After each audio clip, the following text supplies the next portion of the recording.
Doctor Khadse, doctor राय, मंच के तमाम सम्माननीय सदस्य और आप सब सुधीजन, मैं कबीर पर, कबीर के काव्य पर जो भी कहना चाहती हूँ आपके सामने प्रस्तुत है। भारतीय चिति में, भारतीय मानस में संतों और भक्तों का स्वर वैसे ही प्रवहमान रहता है जैसे कोई ज़मीन के नीचे कोई बहने वाली नदी होती है और वो बस बहती रहती है। तो उन स्वरों में, मध्यकालीन संतों और भक्तों के उन स्वरों में कबीर का स्वर जो है वो बड़ा प्रबल है और उनका वो दूर दूर तक गूंजा है और उसने बहुत सारे देश और काल को अतिक्रमित करके वो आगे बढ़ा है। एक अजीब बात कबीर के साथ ये है कि हज़ारी प्रसाद द्विवेदी ने उनके बारे में ये कहा था कि वो नियति ने उनको विरुद्धों के मिलन बिंदु पर ला खड़ा किया था और जहाँ से एक ऐसे चौराहे पर वो खड़े थे जहाँ से वो आगे पीछे दाएं बाएं सब तरफ बिना किसी भेद बुद्धि के, बिना किसी पक्षपात के, पूरी निरपेक्षता के साथ देख सकते थे। और इसीलिए शायद इस काशी के जुलाहे की वाणी, संत कबीर की वाणी जन जन के कंठ में उतराई हुई है। वो जितनी हमारी भाषा और साहित्य की निधि है उतनी ही दर्शन की भी है, उतनी ही समाज और उसके विचार की भी है और उतनी ही संगीत और अन्य कलाओं की भी है। कबीर की वाणी का जो व्यक्तित्व है उसको लोग तरह तरह से अप्रोच करते रहे हैं, उसकी रीडिंग कई तरह की है। कुछ लोगों के लिए कबीर प्रमुखता एक जन समीक्षक हैं, एक जगत समीक्षक हैं जो अपने सामाजिक तर्कों से और से समाज को दर्पण दिखाते आए हैं। कुछ लोगों के लिए वो प्रमुखता एक संत हैं, एक साधक हैं जो पहले योग और फिर प्रेमा भक्ति की राह पर चलते हुए विराट तत्व तक पहुँचे हैं। एक तीसरा पक्ष भी है उनकी वाणी के सौंदर्य शास्त्र का, जिस पर ज़्यादा बात नहीं होती है और होती भी है तो किंचित चलते ढंग से।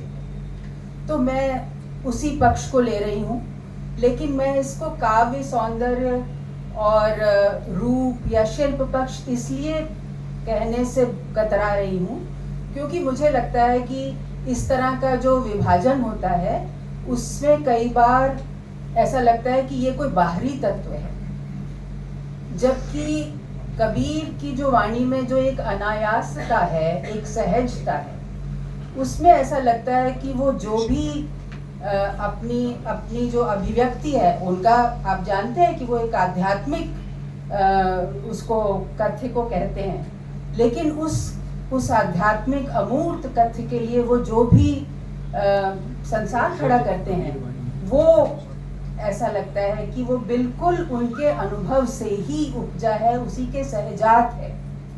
तो इसलिए ऐसा लगता है कि यहाँ रूप और कथ्य जो हैं वो आपस में लय हो रहे हैं। वैसे भी आप जानते हैं कि जो रूपक है, मेटाफर है, उसमें जो रूप पक्ष है या उपमान पक्ष होता है वो उसको एक तरह से उपमेय पर उसका लय हो जाता है।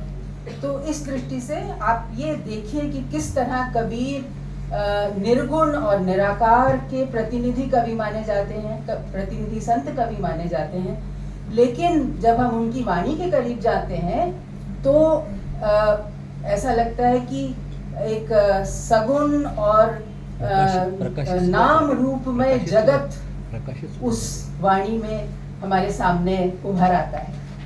तो इसको हम काव्य सौंदर्य कहेंगे तो फिर कुछ छोटी सी शास्त्रीय चीज़ों में वो खत्म हो जाएगा।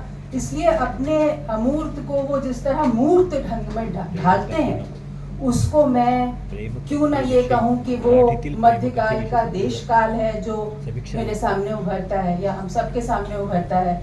वो मध्यकाल का समाज है जिसमें कबीर बहुत रूटेड है।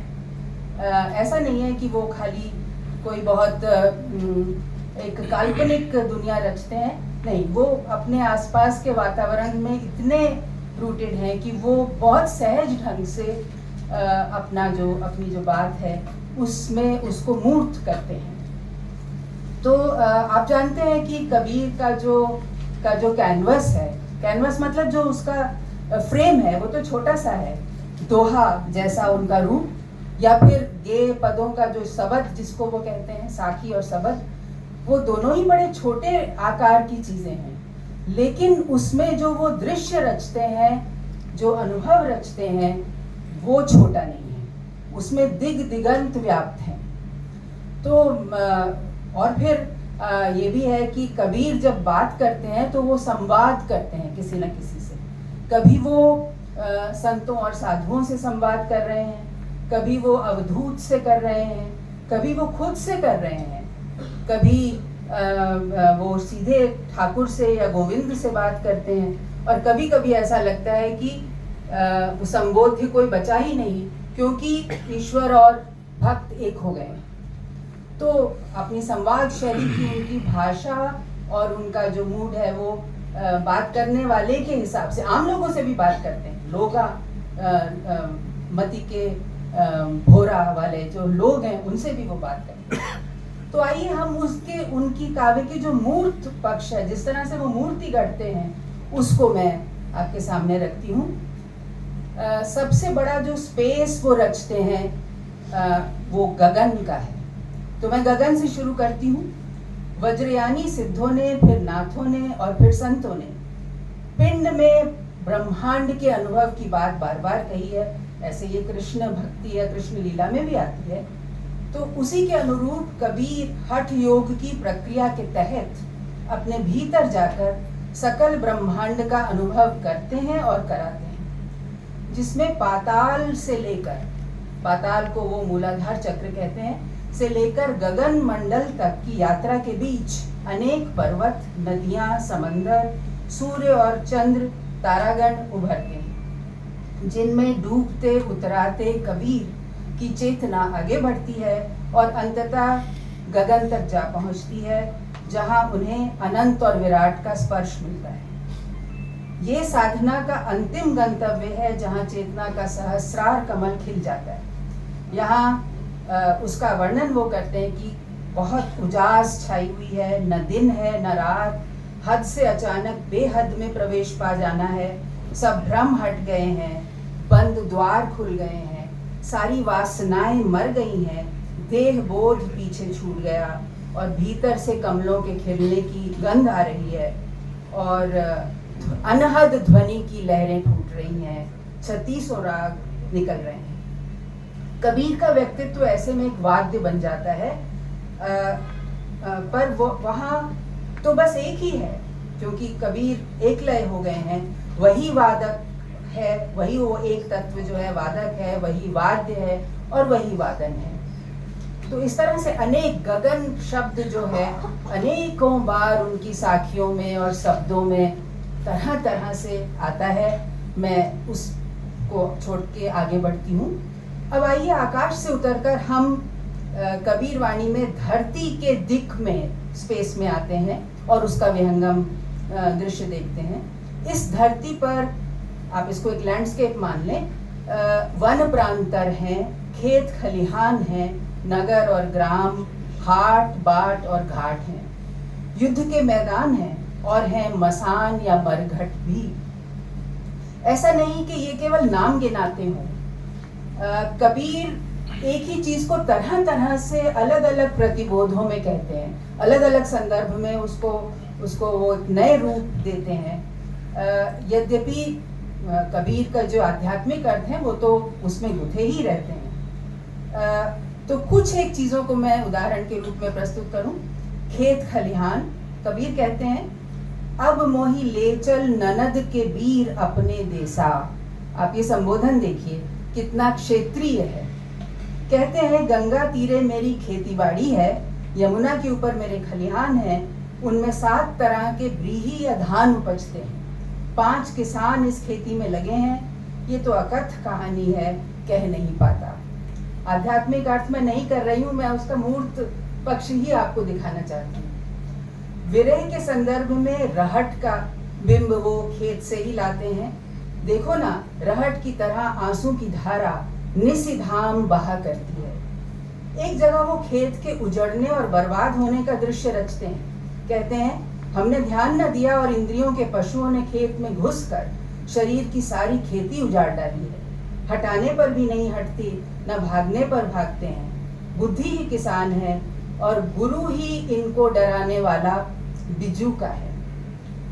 वो कहते हैं, मैं नाश नहीं होने दूंगा, वक्त रहते अपनी फसल संभाल लूंगा। इसी तरह बाजार और हाट को भी बिंब भी कबीर में बार बार आते हैं, संसार की लुभावनी माया के रूप में। कबीरा खड़ा बाजार में तो आपने सुना ही होगा। और वो कहते हैं कि अब मुझे ज्ञान हो गया है, मेरी वृत्तियां पक चुकी हैं, तो अब मैं दोबारा इस हाट में लौटने वाला नहीं हूँ। जैसे कि पका हुआ घड़ा चाक पर वापस नहीं लौटता। वन प्रांतर बाट मसान तो कुछ को मैं छोड़ देती हूँ, घाट का एक ले लेती हूँ। कबीर के जीवन में घाट की सीढ़ियों का महत्व भी गहरा है। आप जानते हैं उनके आत्मसाक्ष्य से, घट माहे औघट लहया, औघट माहे घाट, यानी मैं ससीम से असीम हो गया, क्योंकि सतगुरु ने मुझे रास्ता दिखा दिया, बाट दिखा दी। अब मैं एक दो तत्वों पर बात और करती हूँ। वो दो तत्व हैं अग्नि और जल। जिस तरह इस सृष्टि में अग्नि और जल तत्व व्याप्त है, कबीर की वाणी भी अग्नि और जल से आपूरित है। न जाने कितने रूप हैं अग्नि के, शायद उतने जितने सृष्टि में हैं। जैसे विराग्नि का रूप देखिए कि वो कहते हैं कि मैं धुंधुआती अधजली लकड़ी की तरह हूँ, जो धीरे धीरे जलती है और जिसका धुआं बाहर दिखाई नहीं पड़ता। हाँ बिरहा की लाकड़ी, समुझी समुझी धुंधुआं, छुटे पड़ी या विरहते, या सारी जली जाओ। ब्रह्म अग्नि में वो अपनी काया को जलाते हैं। फिर वो ज्ञानाग्नि के रूप देखिए कि जहाँ दावानल का वो वर्णन करते हैं। कबीर कहते हैं कि विषय वासनाओं के जंगल में सदगुरु ने आग लगा दी और अब इंद्रियां जो हैं वो रो रही हैं और उनको समझ में नहीं आता। एक चूल्हे की अग्नि का बिंब है। कबीर कहते हैं कि गुरु ने हांडी के नीचे जैसे अग्नि बाल दी और मुझे पका दिया है। ये और मुझे पका दिया है। फिर ज्ञानाग्नि का असर देखिए कि योगी की जो बाहरी वेशभूषा होती है, जिसमें झोली होती है और भी चीजें हैं, वो कैसे जल गई, और जो वास्तविक तत्व है कहते हैं जल उठी, ज्वाला उठी, झोली जली, खपरा फूटम फूट, जोगी था सो रमी गया, आसन रहा विभूत। खाली राख बची है, देह का जो बोध है वो तो समाप्त हो गया और आत्मा तो लीन हो गई। इसी तरह जल के बारे में वो कहते हैं कि मतलब कहना क्या है, उसमें तमाम वो चीजें आ जाती हैं जो मध्यकाल में उनका वातावरण थी, जिसमें नदियां हैं जो प्रेम में उमग उमग कर बहती हैं, घाट हैं, ताल तलैया हैं, सरोवर हैं, कूप हैं, समंदर भी है भवसागर के अर्थ में। तो आपने सुना होगा, काहेरे नलिनी तू कुम्हलानी, जहाँ सरोवर के बीच में तुम्हारा जन्म है, वही पानी तुम्हारे भीतर भी है, फिर तुम क्यों उदास हो। फिर वो ये भी कहते हैं कि मैं जब से हरि दर्शन हुआ तो मैं ज्वाला था और अब मैं जल हो गया। तो इस तरह से और बारिश को हम ना भूलें, क्योंकि बारिश उनकी वाणी में होती रहती है, बार बार होती है, प्रेम का बादल बरसता रहता है। अंबर कूंजा कुरलियां गरजी भरे सब तार, आत्मा भीगती है उस बारिश में प्रेम की, सारी बनराई हरी हो जाती है और ताल तलैया भर जाती है। लेकिन वो कहते हैं कि जब तक मेरे हृदय में प्रेम नहीं था तो वो एक ऐसा छिछला सरोवर था जिसमें एक घड़ा भी नहीं डूब पाता था और पंछी भी प्यासे लौट जाते थे। अब ये हाल है कि उसमें हाथी नहाते हैं और वो एक पूरा देवालय अपने कलश के साथ उसमें डूब सकता है। तो ये कुछ दृश्य थे। कबीर की वाणी में बहुत सारे ऐसे आर्किटेक्चरल रूप भी दिखाई पड़ते हैं, वास्तु रूप भी दिखते हैं, जैसे गढ़ हैं, दुर्ग, महल हैं, देवालय हैं, मस्जिद भी है और हैं कच्चे घर भी। देवालय तो जगह जगह आते हैं। गगन मंडल में बिना नींव का एक देवालय है, वो कहते हैं, जहाँ देह के बिना देव है, पूजा सामग्री भी भीतर ही है, पूजने वाला भी है। देह को भी कबीर ने देवालय कहा है और उसकी क्षण भंगुरता की बात करते हुए वो कहते हैं कि उसकी भीतें, दीवारें बालू की हैं, यानी इतनी कच्ची हैं, पवन के खंभे हैं, सांस को उन्होंने कहा। और ऐसा देवल देखकर तो अचंभा होता है। फिर एक शंख के बारे में वो कहते हैं कि अज्ञान की रात्रि में वो शंख जो है वो समुद्र ने बाहर फेंक दिया, लेकिन जब दिन होगा तो देवालय में तुम और सूर्य निकलेगा तो तुम बड़े उल्लास के साथ दहाड़ोगे, ऐसा उन्होंने कहा है। तो देवालय के बहुत सारे संदर्भ हैं। एक लेकिन कच्चा घर या झोपड़ी की बात तब दिखती है जब औचक ज्ञान की आंधी चलने लगती है। आपने सुना होगा वो, संतो आई ज्ञान की आंधी रे। और उस अज्ञान, इससे क्या होता है कि अज्ञान का जो टट्टर है वो उड़ जाता है, माया के बंधन टूट जाते हैं, सिर पर का छप्पर गिर जाता है जो अहम और ममता के खंभों पर खड़ा था। और ऐसे में कुबुद्धि के जो भांडे बर्तन है वो भी गिर के टूट जाते हैं। अब देखिए कि कैसे पूरा विजुअलाइज करते हैं वो। ये नहीं है कि खाली आंधी का नाम लेकर छोड़ दें, पूरा एक नैरेटिव वो रचते हैं। और अब अंत में मध्यकाल के समाज के भी विहंगम दर्शन करने चाहिए। मध्यकालीन भारतीय समाज लगभग पूरा ही वहाँ उपस्थित है और फिर से कहती हूँ, केवल नाम नहीं है, अपनी तमाम गतिविधियों, कर्मों के बीच में वो प्रकट होता है और उसके निश्चयी आध्यात्मिक अर्थों के साथ कबीर उसको बुनते हैं। इनमें सुल्तान है तो जान की बाजी लगाकर लड़ने वाले शूरवीर योद्धा भी हैं, तीर चलाने वाले तीरंदाज हैं, व्यापारी हैं, शराब बनाने वाले कलाल हैं, घूमते चाक पर मिट्टी के बर्तन बनाने वाले कुम्हार हैं, और हैं बांसों पर हवा में तनी रस्सी पर चलकर करतब दिखाने वाले नट। किसान हैं, नर्तक हैं, संगीतज्ञ हैं, वैद्य हैं, और हैं बुनकर जिनका कर्म कबीर वाणी में जाहिर है वो खुद भी जो हैं, और उनका पूरी लय उनकी भक्ति की, ज्ञान की, उनकी वाणी की उसी से निर्धारित होती है। बुनकर भी हैं। फिर सपेरे हैं, मांत्रिक हैं, दूध दही और माखन बिलोने वाली ग्वालिनें हैं, पनिहारिनें हैं, सती का भी जिक्र है, और ऊंचे पेड़ पर चढ़कर फल तोड़ने वाले और रस निकालने वाले लोग भी हैं। एक अद्भुत मैंने पढ़ा जिसमें एक बारात जा रही है और बारात में नाचते हुए लोग जा रहे हैं, तो मुझे बड़ा कौतुक भी हुआ कि आज भी इसी तरह बारात निकलती है। इसके अलावा धर्म संप्रदायों के प्रतिनिधि तो आप जानते ही हैं कि पंडित, ब्राह्मण, जुलाहा, मुल्ला, काजी, शाकत, वैष्णव, नाथपंथी, योगी, अवधूत सब आते हैं। एक उदाहरण दे देती हूँ व्यापारी का।